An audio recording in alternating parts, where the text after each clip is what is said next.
கையை நம்பி உயர்ந்திடப்பாரு உனக்கென எழுது ஒரு வரலாறு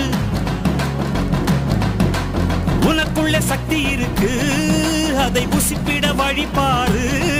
சுபவேளை நாளை மாலை சூடிடு அட எவனுக்கு என்ன குணம் எவனுக்கு என்ன பலம் கண்டதில்லை ஒருவருமே ஒரு விதைக்குள்ள அடைப்பட்ட ஆலமரம் கண்முடிக்கும் அதுவரை பொறுமனமே